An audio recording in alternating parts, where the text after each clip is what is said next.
Right, well, today, for starters, we're having big opinions. At first, I was like, did she just say that? Because I'm sure she's been here for 5 minutes. I do back up Tasha's point, and I'm a girl's girl, and I never see the bad in anyone, but I do get the same, energy about you. I'm sorry, but as much as Tasha is responsible for the words out of her mouth, I feel like some people get away with murder. Peggy said a lot of nasty things about the girls and then used her crocodile tears to get out of trouble. Erica did the same thing. We've seen Tasha for 4 weeks. She hasn't kicked off. She hasn't minded anybody else's business. And for her to kick off the way she did, something must have been said. Either Erica said something behind the girl's back to one of the girls. My money is on Jay, since Jay's the one who revealed the incident about Portia. And whoever she said, whatever she said to, must have come back and told the rest of the girls. And I feel this is why the girls have beefed with her. This is why people like Tasha, people like Ella have problems with Erica, and until the whole group of girls sit together, we're never going to find out the truth. I wouldn't be surprised if Peggy has a beef with her. I wouldn't be surprised if Laura has a bone to pick with her. Rose might have a bone to pick with her, but she might choose to be quiet because this is not who she is. But I can't wait, and I hate how now Tasha's been made the villain when I feel like Erica is just as much responsible for this, or if she's more responsible for it, given how she behaved on her wedding day and her attitude towards her groom on the wedding day. And so I'm not buying the crocodile tears, and I hate how people don't take time to sort of analyze and be critical of certain things before they create opinions, especially the fact that Portia was painted as the villain and now she's gone home, and now Tasha, the only other female person of color, is now the villain again. And every time they are picking on this poor little girl that starts crying, I don't like that. Oh my god, my blood is boiling, and I digress. Hey there, thanks for stopping by. It's Valerie. Welcome to my channel. If you're new here, don't forget to subscribe. Click the like button, turn on the notification bell for when I upload new videos, and definitely leave a comment. In this episode, I'll be reviewing Married at First Sight UK, Season 8, Episode 16. So the couples are split into two groups, and they're sent on a spa day and sort of just to play games and just to be away from their partner and see if they actually do miss their partner. And it's sweet to see like Thomas sitting with the girls with Tasha in the pool, and he's just reminiscing about missing Rose, and then I do not have any sympathy, as you know, for Peggy, and the audacity for her to start crying once she sits down with Ella. Oh, yesterday was very tough. You're still there, so please shut up. There's somebody who was blindsided. You're still there. And for you to continue to play victim and no one to call her out because she's using tears doesn't make sense to me. The fact that she thinks, George is the villain and she is the victim because she was just going along with him. She said nasty things before George even got into the picture with the Portia stuff. So she needs to sit down somewhere. And if Ella was a good friend, she would have told her the truth. But she doesn't tell her the truth, and she continues to buy whatever she's selling. I'm sorry, but I'm not buying it. I really am not. And I'm not here for her and her, he's my husband, I love him, even though people have different opinions. I don't care.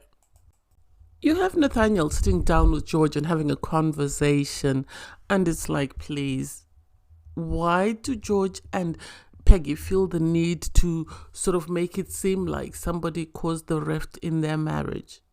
Why? They did this to themselves. They interfered in other people's business, wanting to be high and mighty. And when it backfired, they're now playing victim. Oh, this has been a tough week for us. We're really trying to get there. We're really trying to work on our marriage. I don't get it. I think the only reason why George was sat down with Nathaniel is because everybody else refused to sit down with him. And because Ella and Peggy are friends, this is why Nathaniel had no choice but to sit there. Obviously, Nathaniel and Ella, they both talk about their relationship and how they think they're growing, and Nathaniel is happy, he thinks they're in a good place. Ella is happy that they're becoming friends but still wants intimacy. And it's like, this should be a teachable moment for you. If you're saying this is the longest you've gone without any form of intimacy, this should be a moment for you to reflect and ask yourself, am I always looking for the right things in a partner? is intimacy really the only thing that's needed in a relationship, or do you need more than that to sustain a relationship? That's the impression that that's my opinion. And for Peggy to then start asking, what do you think about the guys? Peggy's already wanting to look for drama. I think if she hadn't got in trouble with the Portia scenario, she would have definitely given her honest opinion about the new couples. But she's decided to hold back because she's worried that they might hear about it and there might be more backlash and her tears might not get her out of trouble. For them to say JJ is good looking, okay. If you think so, I don't see it. I'm sorry, but Erica knew what she was doing because she walks up to Thomas, Jay, and Tasha. They're sort of swimming, sitting in the jacuzzi and just having a conversation. And you can see from her entrance, the way she walked in, she wanted to make this grand entrance and she wanted everybody's head to turn. And that I think Tasha could see through the BS. So Tasha just looked at her and looked sideways. And then she starts talking about, the commitment ceremony. I didn't expect any of the couples to be where they are. I thought everyone would be in love and they would be happy, and yet they're not. And this rubbed Tasha the wrong way. I think she didn't like the idea that someone could just walk in and after a few minutes or hours judge every other relationship, given the fact that she doesn't know their history. She doesn't know what they've had to overcome. Even if she's heard the commitment ceremony sort of conversation, she's only heard part of it. She hasn't heard from the start. Tasha had no beef per se in regards to her relationship because she's happy in her relationship. She's fine. I think Erica came in with this idea that she was the most beautiful and everyone would think she was the most stunning and they would all fall down at her knees. And when she realized that people like Tasha weren't eating it up, that's when she said, oh, Tasha, everything shows on her face and that I don't know why. And it's like, you started it. You can't start beef and then start crying like Peggy when you realize that you're in trouble. No, that's unacceptable. And why is it these girls get to pick on people of color and they don't face any backlash? I don't get that, and I really don't like it. Anyway, then you have Arthur having a conversation with JJ, and it's like, oh my God, give it a rest. JJ, obviously, he says at the moment, he wasn't happy with what was said during commitment ceremony, but they were able to address it. He asked for a natural looking. So if you ask for a natural looking girl, what did you expect? You say she's one of the kindest people you've met. What else do you need from a partner? You need to sit down somewhere. You are not here for a marriage. You are here to promote your business. And that's as far as I'll leave it. And then you have Bianca having a conversation with Laura. And so she's talking about the fact that, she doesn't know where things are going because she's worried they're going to friend zone each other. And for me, I think friend zone is the best for Bianca because I don't think JJ is it for her. I think she could have done better. I think she'd have benefited maybe from being even coupled up with someone like Thomas because he's loving and caring and he's very patient. Someone like Paul, someone like Luke, even though Luke at times can be brutally honest. But I don't think JJ is it for her. I think she should move on from that ship and allow it to sail off. So the first question is about sex. Who do you think is having wild sex? And the group, are excited. They're sort of just laughing. And they tease Rose because they say, when you first had sex with Thomas, you broke him and he cried. And then when you had sex with him the second time, it was ecstatic. So we can only imagine how great it must have been. And she was like, okay, I won't do it a third time because I don't know what will happen the third time. Paul, obviously, people were like, oh, you guys must be going wild. And Paul was like, at times I keep saying to myself, please let me last longer. It's like, at times Paul doesn't have, like a serve sort of like to keep some stuff private, but it is what it is. And then people call out Luke. They say, you and Jay are going wild because people are hearing you. And he just laughed and went, well, she's a bit dominant. And they asked him, that's what you said you wanted? And he said, yeah. So it was cute to see that they were all very relaxed. You can still see there's tension with everybody. And George, people are not happy with him. Anyway, with the other couples, then you have this conversation whereby intimacy is discussed and the fact that, Erica had sex on her birthday and they give this birthday toast. And Tasha's like, why would we toast to birthday sex? That doesn't make any sense. Which to someone like me doesn't make sense. So for Erica to take that as Tasha being a mean girl, I don't get where that's coming from. I really don't. I think this is my opinion before I see any further. I think when Erica came in with Jordan, she thought they were the strongest couple and was ecstatic. So to come in and see that there's another golden couple in the sense of Tasha and Paul, I think this is where her issue is. And she must have said something or done something, and Tasha must have heard about it, because it's very strange for Tasha to behave the way she's behaving suddenly. Something must have happened, but we're not being shown it. And now Erica's labeling Tasha a mean girl. I'm not buying that. There's more to the story than we're being told, and I hope we hear more about it. So the next question is, which couple do you think is faking their feelings? And, Laura calls out Peggy and George. I said it in my review yesterday. Peggy and George are trying to hide behind everybody else's drama and make it seem like they're happy. We all remember the hypothetical situation at the start where Peggy kicked off because she misunderstood what George meant, and we all remember the second fight during the honeymoon where George had to write an apology letter. So I am not buying their love story, because they have not done or said anything to convince me that they've developed feelings for one another. I've heard them be hypercritical of the other couples, but they haven't done anything that I've seen thus far to justify them having feelings for one another or working towards having feelings for one another. Because had they had a strong connection, they would have walked into the dinner party and not said anything about the Porsche scenario, because it had nothing to do with them. People that are happy in their couples, Portia and Paul, said nothing, because to them it wasn't their business, even if they were present when everything happened. So I give it to Laura for calling him out.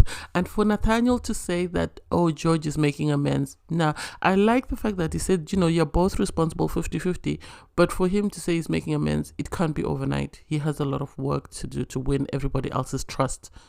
That's my opinion. And then you have Arthur say that, I feel like Rosalind and Thomas are sort of faking their feelings. Oh my God. I stood up. I gave a round of applause. You could pick up Ella's jaw from the floor. You could pick up Tasha's jaw from the floor, because nobody expected Thomas to kick off. Oh my God. I think Arthur thought he could say Thomas and get away with it. Even JJ and Erica were surprised, because he's always been this well-mannered young man. And so to hear him throw F-bombs and to hear him hold Arthur's feet to the fire and not let go, oh my God, I'm here for that. Because he said, you can't just give us a label without an explanation. Give us an explanation. We've been honest about our relationship and everything that's gone through. We've gone through all the commitment ceremonies. And so for you to sit there and say that we're faking our feelings, when are we faking our feelings? Well, you said you're developing feelings. No, we did not. You sat there, you didn't listen, and you made an assumption and ran with that assumption. And I like the fact that Arthur was now trying to run away from the hate, and you say everyone was saying the same thing. And Ella and Tasha said, call them out, call the people out. And I think Peggy's in that mess, because Peggy had this guilty look on her face, because I think she was just thinking, Arthur, please don't mention my name. Please don't. I'm just, going back into people's good books. Please don't mention. Jay was just staring. I loved that. I'm so happy for Thomas. I'm so ecstatic for Thomas. I love him. So you have Mel and Paul meet up with Brad and Shona and sort of wanting to get to the bottom of the situation to find out what's been going on. And so apparently there was this issue whereby Shona whether she was leaving a mess everywhere or whatever she did, and Brad was kicking off, and then she lost it and she was screaming and shouting. And so they then asked for time apart. They took time apart. And so the experts, I think, were told about this by the producers. And so this is why they've come to have a conversation. I think, listening to what they said, I feel like they should have broken them up. Yeah, you can't break people up, but I think they should have sort of got a court order or something to sort of make sure that they don't contact one another, because otherwise, to me, it feels like the show has realized that there's some sort of abuse taking place, or some sort of some sort of abuse taking place. And to avoid them being sued by Shona at the later date, when she realizes everything she's been through, I think this is why they've kicked them out of the process. Because if anything happens in the world, they say, no, we didn't like it, this is why we stopped it. They didn't stop them from seeing each other. All they told them was, you need to step away from the experiment. So then who's going to monitor what Brad is going to say or do to Shona once they leave the experiment? Because the show introduced Shona to this guy, and he is saying he wants to give it one roll of the dice so they'll try in the real world. I feel like they should have ended things completely. They shouldn't just have left the experiment. They should have ended things, because otherwise whatever Brad was doing on the show, he's still going to do in the real world. And that's my opinion, and I'm sticking to it. So the question is, in the group, who would you kiss? And I'm not even going to go through who everybody else said they would kiss, because you could see that JJ and Ella have been flirting the whole day. So it wasn't surprising that they picked one another. And I know I have a different opinion. I've been on Twitter and I've seen what people are saying, but I feel like Erica came in thinking that she'd be the it girl, and then she realized that there were already cliques that had formed from the couples that started the experiment together. And so she had people that she wasn't, or she was targeting, that she wanted to bring down. And so the idea that Jess says, Tasha feels intimidated by Erica doesn't make sense. If Tasha was in a couple where she's not happy in her couple, then you'd say, oh, she feels intimidated because there's a couple that's working better than her, or she feels intimidated that her guy likes the girl. Paul hasn't said he likes Erica. So the feeling of, oh, she feels intimidated. Why would she feel intimidated? And why would Erica have a bigger bone to pick with Tasha than she would with Ella? For her to call Ella and Tasha out, I think she was always looking for beef with Tasha. Seeing how well Tasha and Paul were working, I think this is why when they were asked which couples do you think were best matched, and everybody was going around and Tasha spoke about herself and Paul, she then decided to speak about herself and Jordan. Tasha said something about herself and Paul, and she had to add the 2 pence. So I think she thought walking into the commitment ceremony or walking into the dinner party, they would be the strongest couple, not realizing that there are couples that are there that are stronger. And it's a pity that now the crazy black girl is gone. In the case Portia, they've decided to now go after Tasha. Tasha has her faults, but she does not deserve the negative energy she's receiving. And even when Ella said, I'm willing to get to know you, Erica then started, oh, you haven't given me an opportunity. Erica wanted to play victim, and just like Peggy, she used the white girl tears to get away with trouble. And for people like Jay to side with Erica, instead of people that they've known longer, says a lot about them. I know Jay is the one who had a lot of conversations with Erica, but the fact that, yes, she tried to play intermediator between the two groups, but still stayed there and made the comment that Tasha was intimidated, doesn't make sense to me. It feels like most of the girls can see through the BS when it comes to Erica, but people like Jay are so smitten and they're so taken that they can't honestly see Erica for who she is. I got a Brad vibe of Erica the moment she started criticizing her husband before she had even sat down to talk to him outside of getting married to him. So the idea that now she is the victim and Tasha is the villain, I am not buying that. I am not here for that. And I hate how the editing has made it seem like Tasha is the big bad villain and Erica is, this meek little person who Tasha is trying to sort of, intimidate. I don't get it. Erica has said a lot of mean things, and for Tasha to say some of the other people don't like you, I have a feeling Laura's got a bone to pick with her. I wouldn't be surprised if Laura has a bone to pick with her. I wouldn't be surprised if Laura doesn't like Erica as well, or even Rose. Maybe they've said so, but they've decided not to bring it out. And I know for a fact Peggy has an opinion about Erica because she hasn't said anything. So my money is all the other girls outside of Jay can see through the BS when it comes to Erica, and I'm surprised the viewers couldn't see that. But anyway, I digress. Thanks guys for watching. Please don't forget to like, share, comment and subscribe. I'll see you in the next one. And please don't forget to click the link in my video to see my review of episode 15. Bye everyone.